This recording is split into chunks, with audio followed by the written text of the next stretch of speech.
점입 가경이다. 오늘 정치권에서 이 말이 나왔다면 어느 쪽에서 나왔을까요? 청와대와 여당은 김태우 수사관에게, 김태우 수사관의 주장을 들은 보수 야당은 다시 청와대를 향해 이런 식의 비난을 하고 있습니다. 오늘 자유한국당이 조국 수석과 임종석 비서실장을 고발했죠.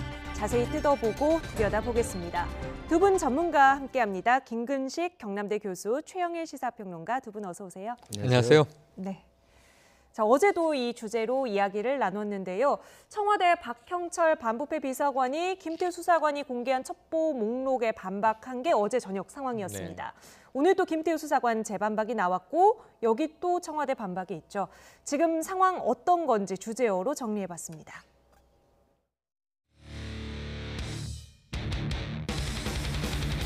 저도 운영위 소집을 요구하고 있고요. 첫 번째로.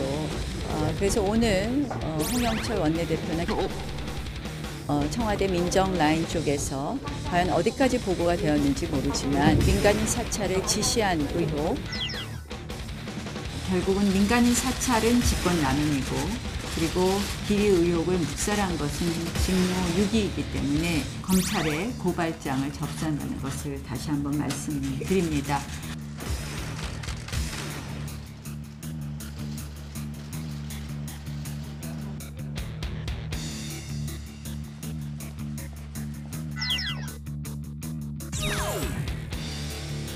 민간인 사찰이라고 하는 것은 어떤 것인지 여러분께 오늘 이 표를 제공해 드리도록 하겠습니다. 4대강 반대 세력을 방해하고 KB 한마음 김종익 대표는 사찰을 받아서 자살 시도를 여러 번 했던 피무사가 세월호 유가족과 실종자 가족, 단원고 학생들을 불법 사찰했던 내용들, 과거 박근혜 정부에서 국기문란을 하면서 이루어졌던 민간인 사찰입니다.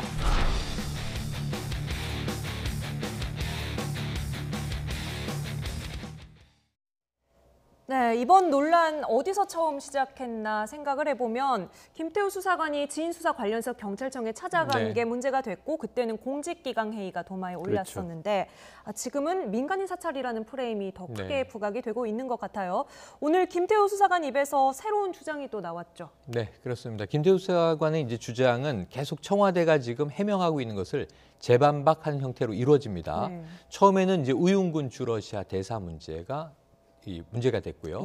그 다음에는 아예 첩보 보고서 목록을 다 언론을 통해서 공개를 했습니다. 그 다음에 지금 오늘 이어지고 있는 것은 뭐냐면 본인에 대한 비위 문제. 비위가 세 가지로 이어지거든요. 그러니까 올 여름에 첫 번째로는 경찰의 지인의 수사 정황을 정보를 얻으려고 했다. 이건 보고되지 않은 것이다. 그러니까 개인적으로 직권남용을 했다는 전제고요. 그 다음에 이제 두 번째로 나왔던 거는 이제 그 골프 향응을 받았던 그런 문제들, 건설업자로부터 그러한 것들이 이어져 나왔는데 오늘 나온 것은 나만 이렇게 한 것이 아니다. 지금 청와대 입장은 뭐냐면 김태우 수사관이 참 특이하게도 또는 자신의 알리바이를 만들어내기 위해서 어찌 보면 직무 배제가 된 시점에 그 전에 쥐고 있던 것들을 보고서화해서 던지고 있는 것 아니냐라는 의혹을 제기했던 거예요. 날짜가 서로 안 맞아요. 배제 이후다, 배제 이전이다. 그런데 오늘은 텔레그램이라고 하는 우리가 아는 메신저를 통해서 다 실제로 상부에 보고됐던 보고서들이다. 그리고 나만 이러한 민간인 사찰에 준한 일을 한 것이 아니라 다른 특별감찰 반원들도 같은 일을 다수 했다라고 지금 주장을 하는 거예요. 여기에 대해서 이제 청와대 입장이 또 나오고 있는 것입니다. 청와대는 뭐라고 해명을 하고 있습니까? 텔레그램을 삭제 지시했던 건 인정을 하고 있습니다. 그러니까 왜냐하면 이제 이 김 수사관이 이제 이 비위 문제로 인해 가지고 청와대 내부 감찰을 받게 됐지 않았습니까? 그렇기 때문에 직무에서 배제되면서 아마도 이제 위에 선임 비서관이 텔레그램을 삭제할 것을 지시를 했고 그 지시에 따라서 그동안 자기가 특감 반원으로서 반부패 비서관이나 특감 반장과 이 텔레그램을 통해서 수시로 주고받았던 내용들을 삭제를 했다는 거예요. 그러니까 지금 이 주장의 이제 공방을 보면서 실제로 텔레그램으로 주요한 그 특감 단원들끼리 또는 그 행정관하고 이제 특감 반장 사이에서는 아마 메신저 교환을 했던 것 같습니다. 우리가 이제 업무의 원활한 처리를 위해서 이제 단톡방 것처럼 만들지 않습니까? 그런 거 했던 것 같은데 그 내용의 김 수사관 주장은 내가 이런 것들을 내 개인적으로 일탈한 게 아니라 상부에 다 보고했던 것이고 다 지시를 받아서 했던 것을 입증하는 텔레그램 문자가 있다는 거죠. 왜냐하면 그 문자의 내용을 보면 알 수 있지 않겠습니까? 그런데 이제 지시를 해서 삭제를 하라고 해서 삭제를 했기 때문에 지금 없다라는 거거든요. 그러니까 이게 사실 증거는 지금 사라진 것이고요. 네. 텔레그램 문자라는 것도 복구가 좀 어렵다는 걸로 알려져 있기 때문에 지금 상황에서는 청와대 입장에서는 비위 사실이 적발됐기 때문에 텔레그램을 지우라고 지시했다는 네. 건데 김 수사관 이야기는 그 지시가 부당한 지시였고 나의 그동안의 이 민간인 사찰에 대한 증거를 청와대 측에 조직적으로 은폐하려고 했던 거다 이렇게 주장하고 있는 겁니다. 네, 이 김태우 수사관이 중요한 내용은 뭐 위에까지 다 보고가 한 번에 네, 올라갔다라고 하고 여기에 대해서 박형철 반부패 비서관은 뭐 중간에서 이제 걸러진 내용들 네, 이건 네. 직무범위에 해당하지 않는다. 걸러진 부분들에 대해서는 뭐 보고가 안 올라오는 것들도 있다. 이렇게 주장을 하고 있어요. 그리고 더 늦게 올라오는 것도 있다. 이렇게 네, 얘기를 하고 그런 있죠. 말도 했고요. 그리고 오늘 또 김태우 수사관이 그 김학송 전 도로공사 사장 네. 이 부분 이야기를 했는데 네. 이것도 또 새로운 이야기를 한 거죠? 새로운 얘기가 등장을 했습니다. 그러니까 이제 이 비위를 보고했는데 공교로운 일이 김학송 사장이 그 직후에 사임을 합니다. 네. 그러니까 왜 사임을 했겠는가? 그러니까 예를 들면 우리가 상상해 볼 수 있는 것은 추정밖에 지금 할 수 없는 상황이니까요.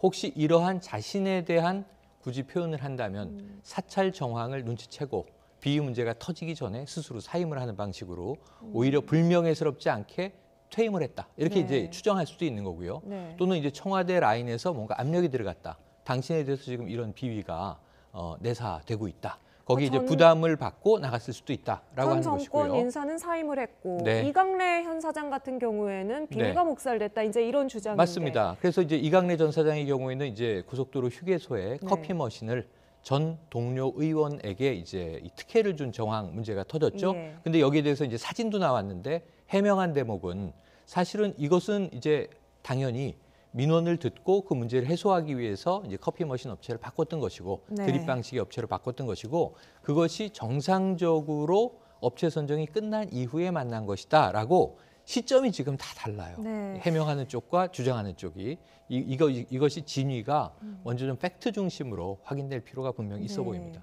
이 김학송 전 사장 관련한 주장에 대해서 박형철 비서관은 또 특감 단장에게서 내가 보고를 받기 전에 이제 먼저 사표를 낸다 네, 그렇죠. 이런 해명을 했는데 이렇게 박형철 비서관이 기자들 앞에 서서 또 어제 저녁 같은 경우에는 저녁 6시 반쯤에 네, 네. 기자회견을 했는데 이런 적극적인 해명은 좀 이례적인 것 같기도 하고요. 그동안 이제 김 수사관의 잇따른 폭로, 그리고 청와대의 반박 이런 것들이 며칠간 지속됐는데 대부분은 그동안은 이제 김의겸 청와대 대변인이 예. 하지 않습니까? 브리핑을 했는데 대변인이 직접 뭐 6급 수사관하고 격에 맞지 않는다는 비판이 있었고 김의겸 대변인 스스로 어제부터 이제는 내가 나서지 않고 반부패 비서관이 직접 나서서 해명하겠다고 예. 이야기를 했습니다. 그렇기 때문에 이제 어제 이 나경원 원내대표에서 폭로됐다고 하는 그 100여 개의 일마 사찰 문건 제목들이 공개가 되면서 네. 이제는 대변인이 나오지 않고 직접 윗선인 박형철 반부패 비서관이 직접 나와서 해명을 하고 있는데요.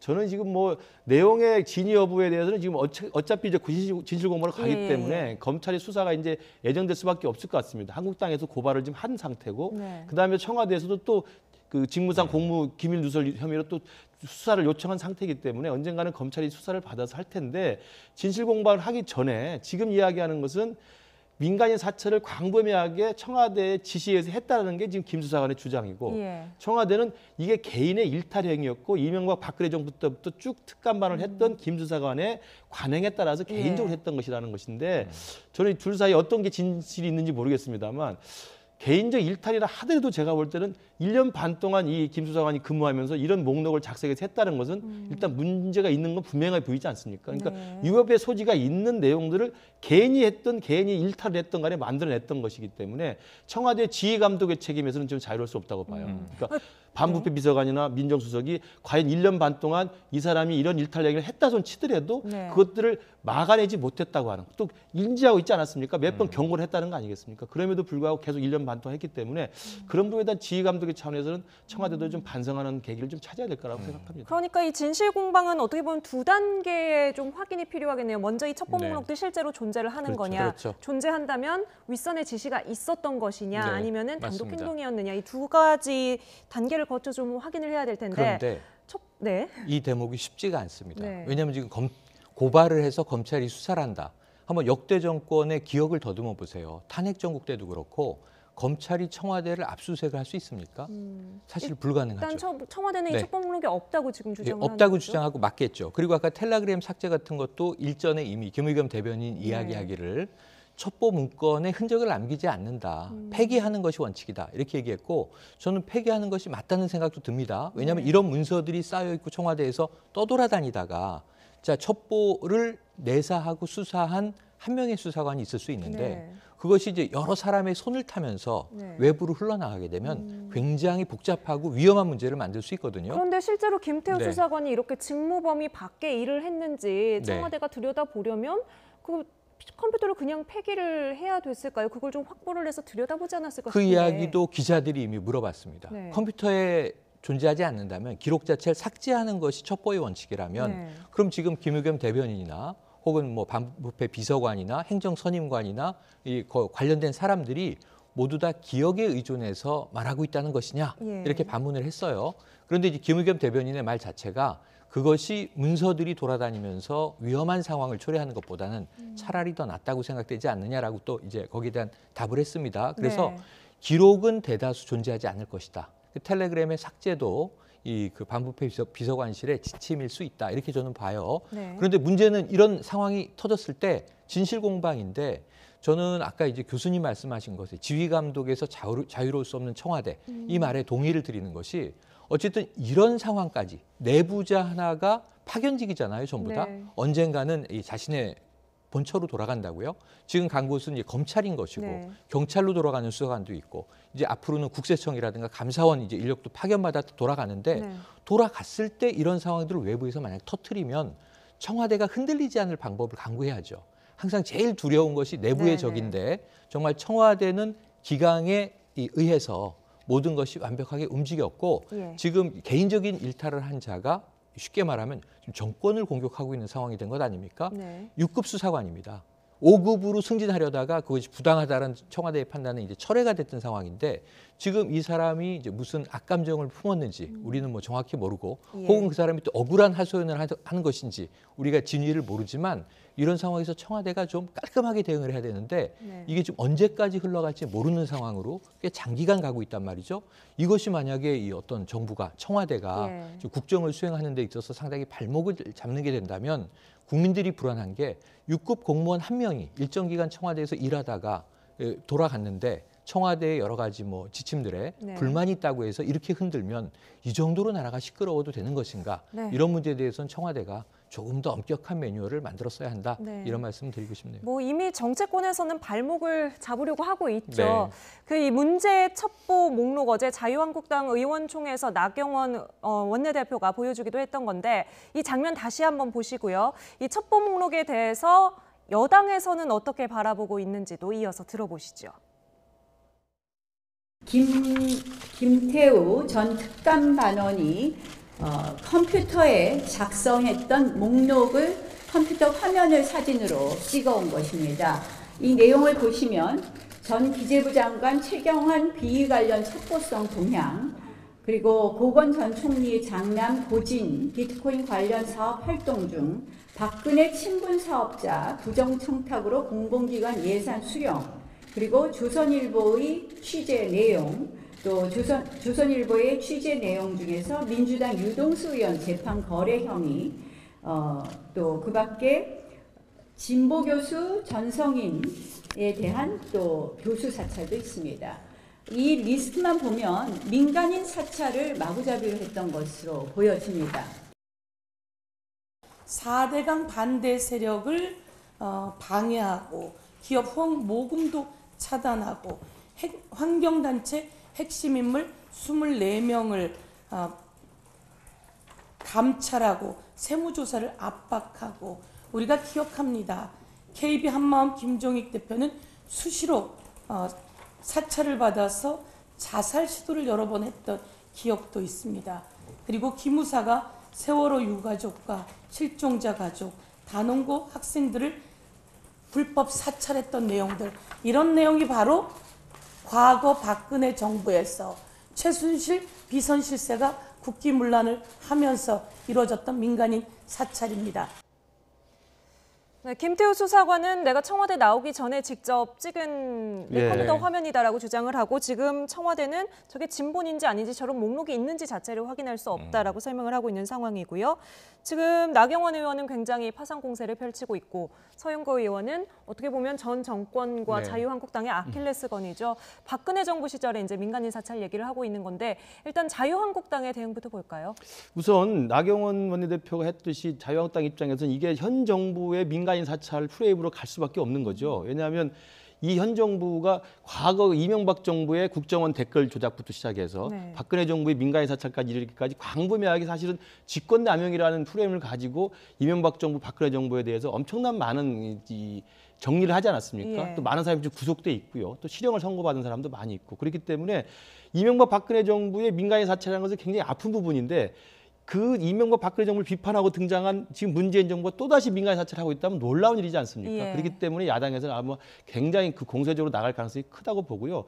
저는 이 부분에서 서영교 의원이 말하는 과거 이명박 박근혜 정부 이야기하는 건 제가 볼 때 썩 적절치 않아 보여요. 지금 김태우 수사관이 폭로하고 언론이 계속 보도하는 것은 지금 현 정부 하에서도 이렇게 이루어지고 있다고 하는 의혹을 제기하는 건데 예. 거기에 대한 이야기를 해야지 과거 정부의 민간인 사찰이 이렇게 더 심했다는 이야기를 하는 것은 제가 적절치 않고 네. 더 중요한 것은 진실공방은 어차피 검찰 수사 결과를 지켜보고 또 언론의 추가 보도를 통해서 할 수 있겠습니다만 이미 나왔던 이야기들 있지 않습니까? 근데 우윤근 대사가 왜 아무 이유 없이 1,000만 원을 그 사람한테 빌려주고 차용증을 썼는가라는 네. 부분은 이미 확인된 사실이기 때문에 이 소식에 대한 국민적 의혹도 분명히 남아 있는 거고요.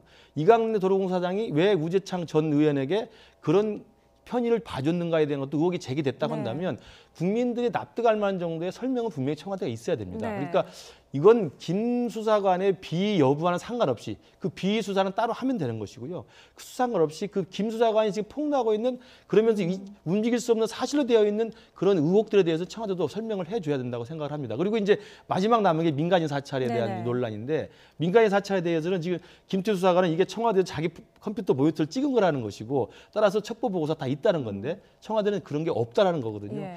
이것도 결국 진실 공방이 되겠습니다만 없는 보고서 화면을 어떻게 찍었을지에 대한 것도 궁금증도 있어요. 뭐 일부 지금 언론에 보도되고 있는 거에 대해서 청와대가 인정은 하지만 근데 이게 그렇습니다. 민간인 사찰의 개념이 아니라 그렇죠. 이제 다른 거를 조사하면서 네, 뭐 바로 일부 그런 그렇습니다. 설명을 내놓은 네. 것도 있어요. 그러니까 그리고 또 일부 김태우 수사관이 주장하는 것 중에서 청와대가 처음엔 부인하다가 나중에는 그중에 몇 건은 우리가 지시한 게 맞다라는 이야기를 네. 하고 있는 거거든요. 대표적인 게 이제 가상화폐 관련돼서 예, 예. 전 참여정부 때 요직에 있던 사람들이 이제 동향 파악을 했다는 건데 그러면 그게 민간인 사찰이냐 아니면은 필요한 부분이었냐 그 경기가 약간 그렇죠. 애매모호하잖아요. 애매하죠. 본래 사찰의 경기가 애매한 겁니다. 왜냐하면 특별감찰반항이라는 것은 대통령이 임명한 공직자나 공공기관의 임원들에 대해서 광범위하게 정보를 모집하는 건데 비트코인 문제에 대한 대책을 수립하기 위해서 실제로 이 대책 수립 이후에 여권 인사들의 비트코인 관련 동향을 알고 있어야 정책 수립이 도움이 된다는 말도 네. 이해는 가요.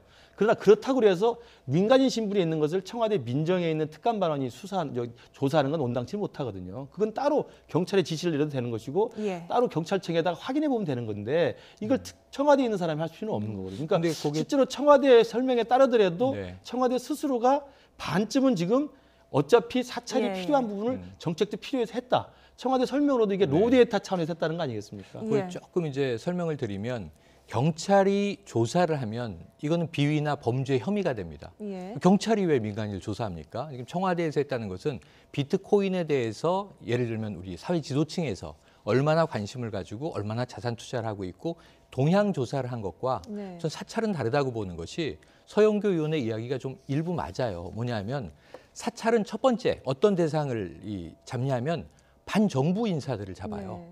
그래서 정부의 반기를 들고 사실 대중들에게 영향력이 있는 사람들을 차단하기 위해서 사생활을 이제 캐낸다거나 그것을 뭘로 쓰느냐 하면 겁박의 수단으로 써요. 예. 심지어는 사회생활을 다 차단해버려요. 아까 이제 이 기업인의 사례가 그런 사례입니다. 네. 그러니까 뭐 이명박 정부 때, 박근혜 정부 때 반기를 들었던 사람들을 그런 의미에서 예, 그 얘기를 사회에서 다시 찍어내버리죠. 꺼냈을 것이다. 예. 그런데 문제는 뭐냐면 지금 사찰이라고 주장하는 것은 뭔가 조사를 한 정황, 흔적은 있는데 진보 교수 전성인 교수를 사찰했다. 그럼 전성인 교수가 뭔가 겁박을 당했습니까? 예. 압박을 당했습니까? 사회생활에 지장을 초래했습니까? 이런 것들을 우리가 봐야 되는데 사찰이라고 주장할 때는 목적이 뭐냐? 권력에서 그 사람을 들여다보는 이유가 뭐냐? 근데 지금 청와대가 대부분 이것이 온당한 첩보 활동이었다라고 네. 이야기하는 것은 동향 조사나 언론에 나와 있는 자료들을 우리가 스크랩을 해서 어떤 패턴을 분석할 때 그것을 일반적으로 사찰이라고 부르지는 않는다는 거죠. 그래서 저는 나경원 이 신임 원내대표나 야권에서 사찰의 범위를 우리가 인베스티게이션을 하는 것을 다 부당한 불법적 사찰이라고 보기는 어렵거든요. 그래서 그 부분은 조금 개념 구분을 하고 정말 부당한 일 혹은 어떤 압박을 불법적으로 당한 일, 권력에 의해서 찍어 눌려진 일 이런 것을 사찰로 좀 했으면 좋겠다는 생각이 듭니다. 사찰을 지금 말씀하시는 게 뒷조사를 하고 미행을 한다는 거거든요. 염탐을 한다는 이제 그런 하고요. 말씀하는 건데 그건 당연히 불법적인 사찰이죠. 그러나 지금 이야기하는 민간인 사찰이라는 건 뭐냐면 정부의 청와대 특감 반원이 해서는 안 되는 업무 영역을 벗어나서 정부의 공직자라든지 공공기관 임원이 아님에도 불구하고 민간인에 대해서 조사를 한 거예요. 동향조사를 한 것도 분명히 이것은 사찰의 범위에 들어갑니다. 그러니까 지금 최평론가님 말씀하신 미행을 하거나 염탐을 하거나 감시를 하는 것은 진짜 빅브라더식의 사찰인 거고 그게 아니더라도 지금 이야기하는 전성인 교수의 사감에 섞인 VIP 비난이라든지 조선일보 사주에 관련된 거라든지 이런 것들은 당연히 민간인 동향에 대한 것들을 조사한 것이죠. 그러니까 이것은 실제로 우리 정부의 민간인 사찰한 DNA가 없다라고 하는 문재인 정부로서는 사실 굉장히 캥길 수밖에 없는 대목이라고 봅니다. 예, 정치 공방은 계속해서 이어질 것 같고요. 그리고 또 한편으로는 법정 공방이 이제 동시에 이루어질 것 같습니다. 오늘 자유한국당이 청와대 관계자들에 대해서 고발장을 제출을 했죠. 직접 들어보겠습니다. 김종석 비서실장은 우윤근 러시아 대사와 관련해서 동향보고에 우윤근 러시아 대사의 비행기가 적시되어 있음에도 불구하고 그에 상응하는 조치를 취하지 않은 부분에 대해서 증유유기 혐의로 고발을 합니다. 그리고 민정수석과 박은철 반부패 비서관 그리고 유인걸 특감반장은 특권남용으로 고발을 하겠습니다. 네, 김도부 의원이 지금 자유한국당에서 지금 이 사건 관련해서 진상조사 단장을 맡고 있죠. 오늘 고발장을 접수했습니다. 직권남용, 직무유기 어떻게 보면 상반되는 개념의 혐의를 적용을 했는데 직권을 너무 남용해서 민간인 사찰을 했다. 또는 그럼에도 불구하고 인사 과정에서 이걸 제대로 걸러내지 못했다. 파야 할 것들은 파지 않았다. 임종석 실장과 이제 조국 민정수석은 직무를 유기했다는 거고요. 우윤근 주로대서 등 해서 나머지 그 밑에 박형철 이제 반부패 비서관 그리고 행정 선임 행정관 그다음에 이제 그 밑에 반장 있죠. 특감 반장 이렇게 이인걸 특감 반장들은 이게 직권을 남용했다. 그러니까 민간인 사찰을 했다 이런 의혹이죠. 두 가지를 고발했는데 조사가 이루어지기 힘든 것을 누구보다 잘 아는 분들이 왜냐하면 바로 얼마 전까지는 이 여당 의원이셨단 말이에요. 그때는 굉장히 청와대에 대한 고소고발이나 검찰의 조사를 극구 반대하시던 또 분들이에요. 그런 면에서는 이 격세지감, 여야가 바뀌었다고 해서 입장이 전혀 바뀌는데 내로남불이란 말을 쓰시거든요. 근데 제가 보기에는 지금 여당이나 야당이나 다 내 불, 너 불 아니냐 하는 생각이 들 지경인데 이건 조금 더 정치적으로 고민을 해보고 진행했어야 되는 일이 아닌가 생각이 됩니다. 네, 자유한국당은 실제로 이제 조국 민정수석 그리고 임종석 비서실장에 대해서는 책임론은 상당히 여러 차례 제기를 해왔습니다. 어떤 건들이 있었죠? 그러니까 조국 민정수석에 대해서는 많은 논란이 있었습니다. 그러니까 그동안 민정수석의 고유 업무에는 소홀히 한 채 바깥에 이른바 이제 장외에서 SNS 정치를 많이 하지 않았느냐 이런 이야기를 많이 했고 그다음에 이제 지금 문재인 정부 들어가지고 청문회 과정에서 낙마했던 고위 인사들이 많고요. 이거 다 전부 이제 민정수석이 해야 될 일을 사실 못한 거거든요. 그러니까 역할이 부족했고 자질이 부족하다는 이야기가 계속 나왔던 것이고 그다음에 또 민정수석실 안에서의 지금 문제가 되는 김태우 수사관의 비위 사실도 김태우 수사관이 무슨 향응을 받든 아니면 셀프 승진하려고 했던 이 모든 게 사실은 민정수석 산하의 지휘 감독의 기능이거든요. 그걸 놓쳤기 때문에 사실 임무 본연의 역할을 못했다는 게 있는 거고요. 가장 중요한 것은 청와대 공직기강에 해이한 사건이 많이 있지 않았습니까? 음주운전도 있었고 폭행 사건도 있었는데 이것도 다 민정수석 산하의 공직기강 비서관실에서 하는 겁니다. 그러니까 모든 민정수석실 안에서의 고유한 업무와 기능이 지금 조국 민정수석 하에서는 제대로 된 게 하나도 없다라는 그동안의 정치적 공세가 있었는데 이번에 드디어 이제 민간인 사찰이라고 하는 이 의혹이 제기되면서 정식 고발장을 제기를 한 거고요. 아마 이제 아까 제가 말씀드린 대로 진실 공방에 서로 간에 증거 없이 서로 공범만 하고 있으면 국민들이 궁금하지 않습니까? 그러니까 이번에 고발장 제출을 계기로 해서 저는 검찰의 수사에 나서서 이 부분에 대해서는 명확하게 좀 진실을 밝혀주는 게 필요하다고 봅니다. 네. 지금 교수님 말씀 자체가 조국 민정수석을 타겟으로 하고 있다는 생각이 드는 게 한번 생각을 해보세요. 저 민간인을 폭행했습니다. 경호처 5급 직원입니다. 경호처는 민정수석실이 아니고요. 두 번째로 의전비서관이 음주운전하다가 사직당했습니다. 의전비서관이 민정수석실이 아니거든요. 그래서 이게 임종석 실장의 책임이라 그러면 청와대 살림을 총괄하는 비서실장 책임이긴 하지만 청와대가 지금 2실 1처거든요. 경호실이 경호처로 이제 격화돼 있습니다. 이런 상황에서 다 수장들은 다르다. 근데 그것을 야권이 조금 타겟팅을 해서 때리기를 하고 있다는 말씀이세요. 그리고 조국 민정수석이 업무 범위 외긴 하지만 우리가 알지만 법학 교수인데 이분이 이제 과거에는 이제 파워 트위터리안이었습니다. SNS 활동을 많이 했죠. 한 1년여 동안 사실은 거의 두문불출하다가 최근에 이제 문재인 정부가 이 경제 문제로 지지율이 많이 흔들리고 있죠. 그래서 이제 이 경제 문제에 대해서 언급을 조금 합니다. 근데 SNS를 트럼프 대통령이나 미국의 폼페이오 장관을 보세요.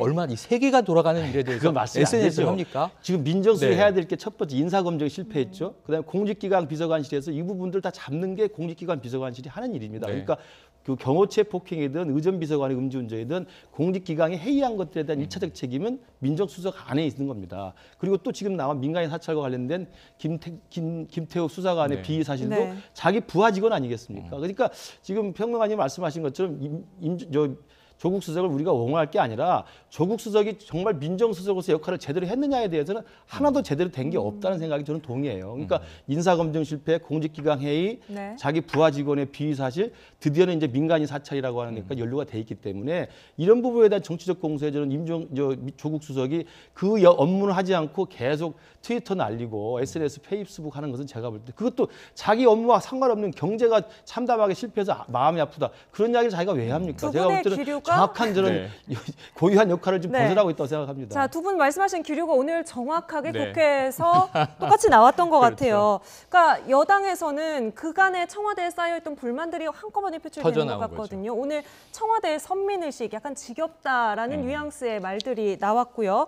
그리고 반대로 더불어민주당에서는 야당이 무익한 공세를 하고 있다 뭐 이런 이야기들을 하는데 얼른 듣고 와보겠습니다. 민간인 사찰에 DNA가 없다. 이런 오만이 있을 수 있습니까? 이 정말 용납하기 힘든 이야기입니다. 이 무슨 선민의식이고 대통령의 불행은 많은 경우 민정 라인에 또 민정의 오만과 잘못 그리고 실수 이런 데서 출발한다. 김 수사관이 야당에 건넨 목록에 대한 청와대 해명은 적절한 것으로 보입니다. 야당의 무익한 공세에 기죽을 필요가 없습니다. 이전 정부의 청와대와는 확연히 다르다는 것을 국민에게 보여줄 기회로 삼기를 바랍니다. 침착하고 엄중한 대응을 기대합니다. 네, 기죽을 필요가 없다고 여당이 말하고 있지만 지지율이 조금 불안하고요. 실제로 이걸 가지고 나경원 원내대표가 오늘 데드크로스 뭐 이런 단어를 직접 거론해가면서 좀 전세가 역전됐다는 식의 이야기를 했어요. 예, 데드크로스가 이 정권 차원에서 굉장히 중요한 문제죠. 대통령의 국정 지지율에 있어서 자, 나는 지지한다. 긍정평가, 그리고 반대 부정평가죠. 긍정평가와 부정평가가 문재인 대통령의 경우에 상당히 격차가 있었습니다. 긍정평가가 더 높았죠. 그러다가 처음에. 이제 붙기 시작을 했죠. 거의 오차 범위 내로 이제 지금 들어왔다가 나경원 이 원내대표가 얘기하는 것은 이제 교차됐다. 부정평가가 더 높아졌다는 의미예요. 근데 이게 왜 문제냐면 지금 집권 2년 차 우리가 4분기를 가고 있는데 이 상황에서 사실 부정평가가 높아진 정권이 그다음에 긍정평가를 높이기가 굉장히 어렵다는 거죠. 정말 그 에너지는 훨씬 많이 들어갑니다. 그래서 데드크로스를 늦추기 위해서 언젠가 오긴 옵니다. 이것을 최대한 뒤로 미루기 위한 노력을 하는데 지금 이제 나경원 원내대표가 그 부분을 공격 포인트로 삼기 시작했습니다. 뭐 여론조사 결과가 모두 다 하락세가 뭐 두드러지게 나타난 것은 아직 아닙니다만 어쨌든 간에 뭐 계속해서 부정평가가 좀 높아지고 있는 그런 양상을 보이고 있기 때문에 이런 얘기를 했고요. 자, 다음 주제로 넘어가야 될 시간이 된 것 같아요. 김성태 의원의 딸 특혜 채용 의혹이 오늘 또 정치권에서 화제였습니다. 먼저 브릿지로 정리해봤습니다. 언론에서 자유한국당 전 원내대표인 김성태 의원의 딸이 KT에 특혜 입사했다는 의혹이 제기됐습니다. 뭐? 이 완벽한 거의 사실에 대한 입장을 낼 겁니다. 청와대 특감반 사찰 비리준다고 해가지고 이걸 물타기 하려고 하는 정치적 의도가 분명히 여기 있습니다. 이게 지금 뭐 수료점부터 연수, 합격 통지서까지 이렇게 본인은 지금도 이걸 보관하고 있습니다. 공채 동기들과 찍은 사진들도 다 있고 새빨간 딸아이를 그렇게 몹쓸 애를 만들고 있습니다. 야당 정치인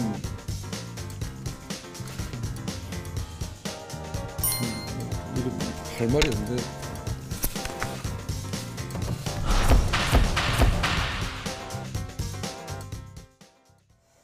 네, 구체적인 보도와 구체적인 해명이 있어서 양측 의견이 많이 엇갈립니다. 좀 정리 좀 해주세요. 네. 우선 이제 한겨레 신문 보도인데요. 2011년 4월에 이 김성태 원내대표 딸이 KT의 스포츠단이라고 하는데 비정규직, 그러니까 계약직으로 입사를 했다는 겁니다. 그때부터 이제 특혜를 이력서를 한 장 가지고 와서 단장이 무조건 취직을 시켜야 된다라고 이야기하면서 이제 취업이 됐다는 주장이고요.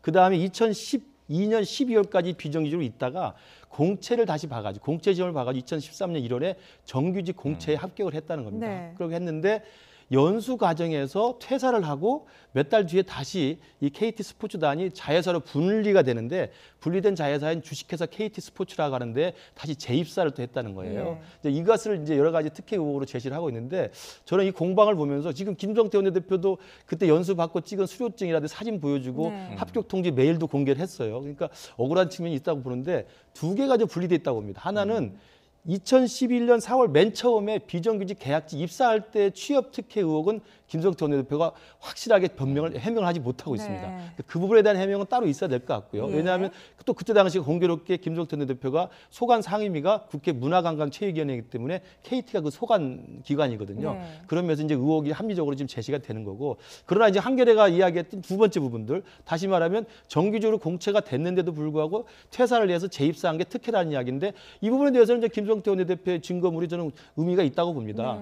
합격 통지 메일이 있고요. 그다음에 연수호 가서 찍었던 사진이 있고 또 수료증이 있기 때문에 아마 지금 그 KT 직원 내부에서 나온 이야기입니다만 행정 전산상의 착오가 있었던 것으로 지금 보일 수도 있는 것 같아요. 그렇다고 한다면 정규직의 공채로 합격한 사실 자체 그리고 계속 퇴사하지 않고 다녔던 것 자체는 이야기가 되는 것 같고, 다만 첫 번째에 계약직으로 입사할 때 과연 김성태 원내대표와 KT 고위직 사이에 특혜 의혹이 있었는지는 따져봐야 될 부분인 것 같습니다. 전산 기록상의 오류라는 뭐 추정도 가능하고 차후에 뭐 수정한 거 아니냐 이런 의혹도 그렇죠. 나올 수 있고요.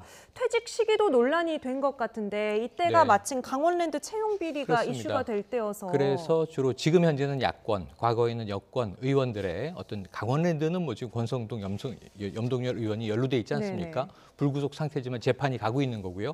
강원랜드에 더해서 공공기관 채용 비리 의혹이 터져 나왔는데 지금 이게 왜 김성태 원내대표 전 원내대표죠. 의원이 이제 발끈할 수밖에 없는 거냐면 바로 지난 국정감사 원내대표 시절에 공공기관 채용 비리 의혹을 국정조사하자라고 주장했던 가장 거세게 주장했던 장본인이고 서울교통공사 문제를 이 국정감사 기간에 국정감사를 서울시가 받고 있는데 거의 뭐 난입하다시피 이제 시위를 하면서 이 문제를 제기했었단 말이죠. 그런데 본인의 딸도 이런 비위 의혹에 휩싸이다 보니까 난감할 수밖에 없습니다. 어떻게든 해명을 하시고 싶겠죠. 그래서 이것은 반드시 해명돼야 할 문제고, 그러다 보니까 이게 잘못 전해진 문제지만 홍영표 민주당 원내대표가 국정조사에 이 문제도 포함해야 한다.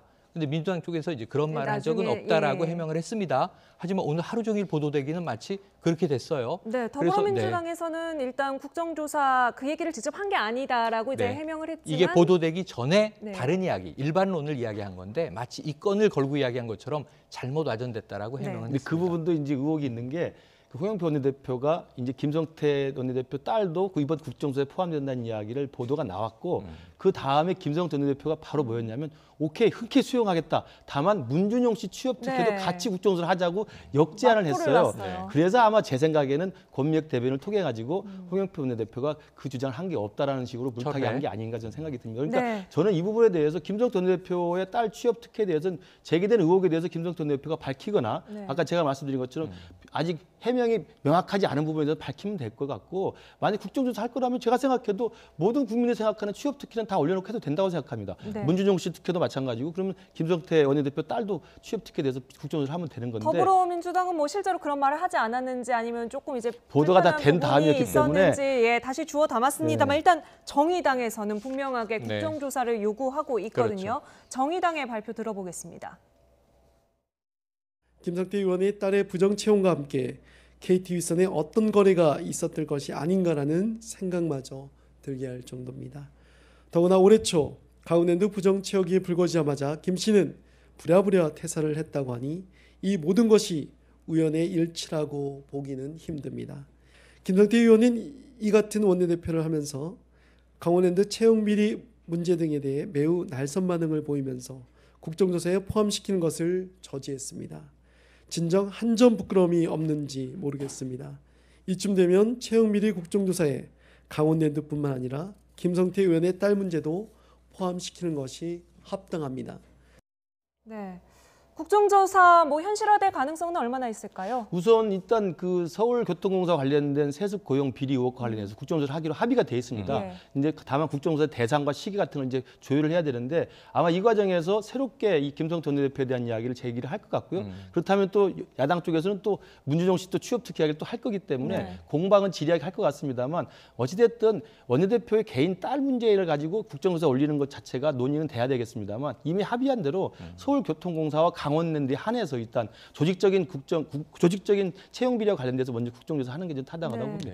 이 시국에 뭐 상당히 변수가 많아졌어요. 그러니까 의혹이 짙으면 이건 수사를 해야죠. 이 한 건을 가지고 왜 국정조사를 합니까? 국회의원들이 왜 이렇게 시간이 뭐 남아돕니까? 저는 이건 필요하다면 수사 의뢰를 해서 수사를 하면 되는 것이고 문준용 씨 문제는 형평성이 안 맞는 것이 자 문재인 대통령이 야당 지금 대표 지도자 시절에 네. 2012년 대선 후보 때 그리고 야당 후보 때 다 검증해왔던 과정을 다시 끄집어내는 거고요. 김성태 의원 딸 이야기는 이번 처음 나온 거 아닙니까? 그러니까 지금 수년 동안 묵은 이야기를 다시 끄집어내고 네. 왜 대통령의 이제 자제라는 이유로 그리고 지금 처음 터진 의혹과 이것을 함께 올리자 도마에 그러면은 할 때마다 또 나올 거 아닙니까? 그래서 이번 새롭게 터져 나온 문제는 깨끗하게 수사해서 결백하다고 하시니 해명하면 될 것이고 왜 과거 문제를 계속 여기에 또 끄집어내고 문준용 씨 취업 특혜는요. 그러니까 대선 끝나고 나서 문준용 씨와 관련된 취업 특혜 제보자가 조작된 사건인 게 이제 국민의당, 바른미래당이 나왔던 거고요. 네. 본래 취업 특혜와 관련된 광범위한 의혹에 대해서는 명확히 해명된 적은 아직은 없습니다. 네.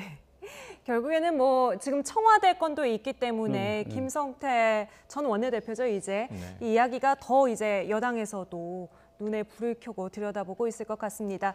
자 오늘 김근식 교수가 택시 파업 때문에 대중교통 마차를 타고 빨리 가셔야 된다고 해서 이제 보내드려야겠습니다. 지금까지 김근식 경남대 교수 그리고 최영일 시사평론가와 함께했습니다. 두 분 오늘 말씀 감사합니다. 고맙습니다. 네, 고 김용균 씨가 태안 화력발전소에서 작업 중에 숨진 지 벌써 열흘이 지났습니다. 그런데 추가 사고를 막기 위한 특별 감독을 놓고 시민대책위와 노동청 사이에 갈등이 커지고 있습니다. 급기야 노동청이 건물 셔터를 내리고 출입문을 봉쇄하는 일까지 있었는데요. 무슨 상황인지 이문석 기자가 보도합니다. 대전고용노동청은 지난 17일부터 태안 화력발전소를 특별 근로감독하고 있습니다. 하지만 유족을 대변하는 시민대책위와 갈등을 빚으면서 현장 조사를 벌인 것은 단 하루에 그쳤습니다. 갈등 이유는 크게 두 가지. 우선 대책위는 특별감독에 상급단체인 공공운수노조와 민주노총 참여를 원하고 있습니다. 그래야 현장 조사 때 법적인 위반 사항을 제대로 지적할 수 있다는 겁니다. 먼저 경험하고 안 사람들이 현장에 가보니까 이것도 사실은 법적 규정은 이렇습니다, 저렇습니다라고 얘기해 줄 수 있는 거예요. 다른 하나는 발전소 전체를 가동 중지해달라는 요구입니다. 사고 난 90호기만이 아니라 나머지 8기 모두 컨베이어로 석탄을 옮겨 작업자가 똑같이 위험하다는 이유입니다. 노동당국은 가동 중지 확대도 어렵고 현장 노동자만 특별감독에 참여할 수 있다고 선을 그었습니다.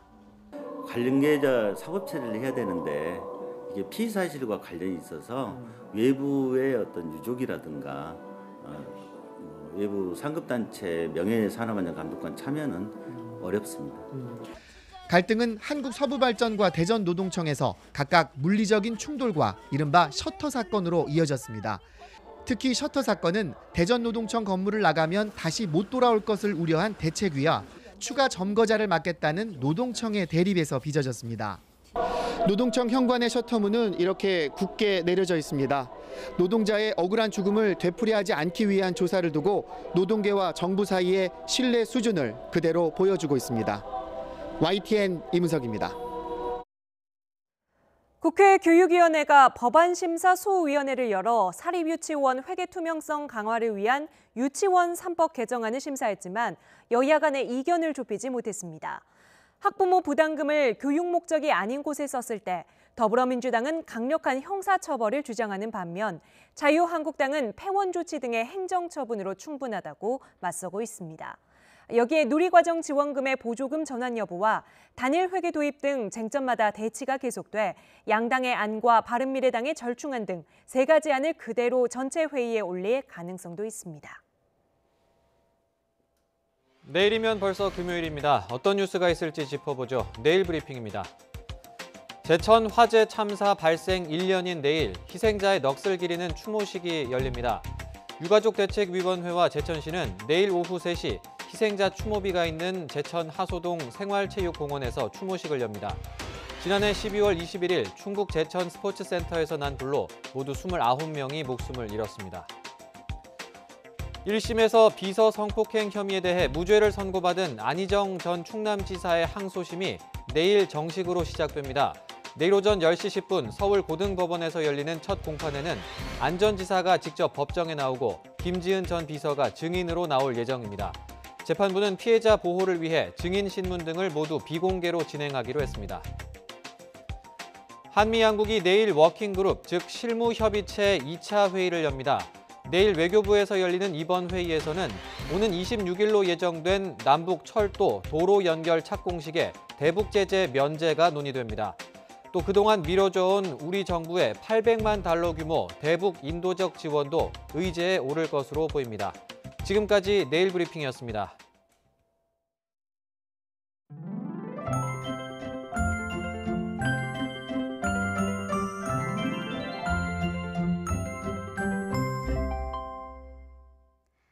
먼지 걱정에 마음 놓고 숨쉬기 힘든 요즘입니다. 오늘로 닷새째 미세먼지가 이어졌는데요. 내일도 대기가 정체되면서 영동을 제외한 전국의 초미세먼지 농도가 나쁨 수준까지 오르겠습니다. 특히 충청과 호남 지역은 오전 한때 매우 나쁨 수준까지 오를 가능성이 있습니다. 내일 출근길도 잊지 마시고 마스크 꼭 챙기셔야겠습니다. 내일도 먼지만 아니라면 내륙 하늘은 대체로 맑겠습니다. 하지만 제주도와 남해안은 흐린 가운데 5mm 안팎의 비가 오겠고요. 또 동해안 지역에는 건조특보가 계속되고 있습니다. 산불 등 화재 사고 발생하지 않도록 각별히 주의하시기 바랍니다. 내일 아침 기온은 예년보다 4에서 6도가량 높겠습니다.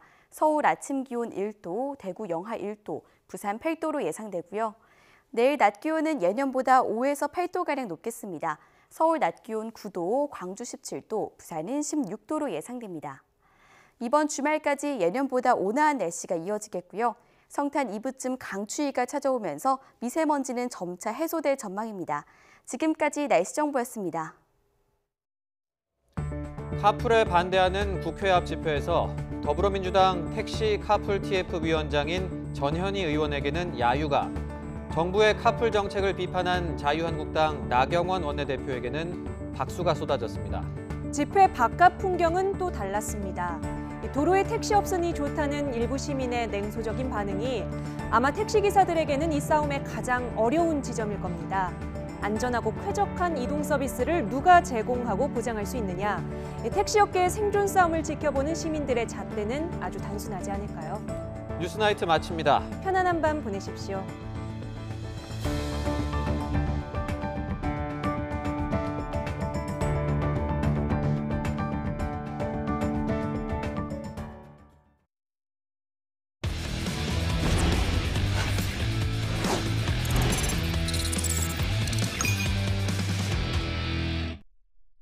아시안컵에 나설 축구대표팀 최종 명단이 확정됐습니다.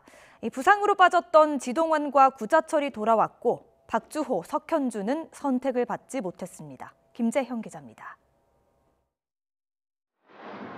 지동원은 지난 9월 벤투 감독의 데뷔전에서 다재다능함을 앞세워 눈도장을 맞았습니다.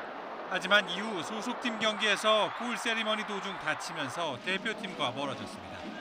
이달 초 60여일 만에 복귀를 알렸는데 벤투 감독은 주저없이 아시안컵에 호출했습니다.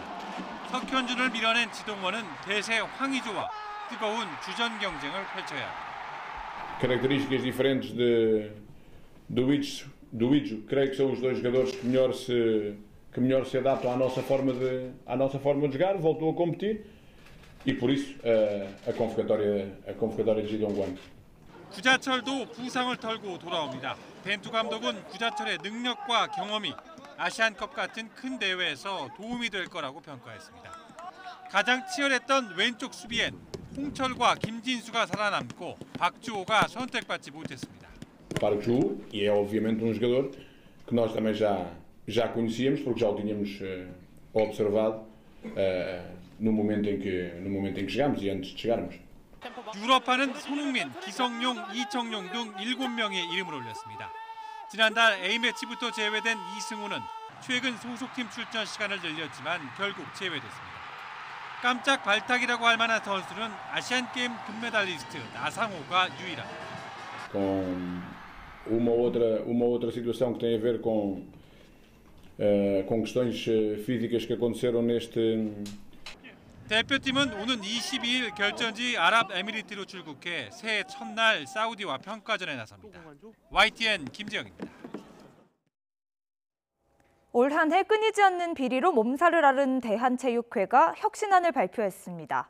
하지만 개혁을 이끌어야 할 체육회마저 임원진 인사로 논란을 낳고 있어 정작 혁신의 대상은 체육회가 아니냐 하는 지적이 나오고 있습니다. 허재원 기자입니다. 대한민국 스포츠계는 올 한 해 기쁨과 좌절이 공존했습니다. 평창 동계올림픽을 성공적으로 개최한 기쁨도 잠시, 각종 음주 폭력 사건과 조직 사유와 입시 비리와 성추문 사건이 꼬리에 꼬리를 물었습니다. 대한체육회는 체육계의 적폐를 근절하기 위한 대대적인 혁신안을 발표했습니다. 앞으로 새로운 100년을 맞이할 수 있는 원년을 내년에 모든 것을 준비한다.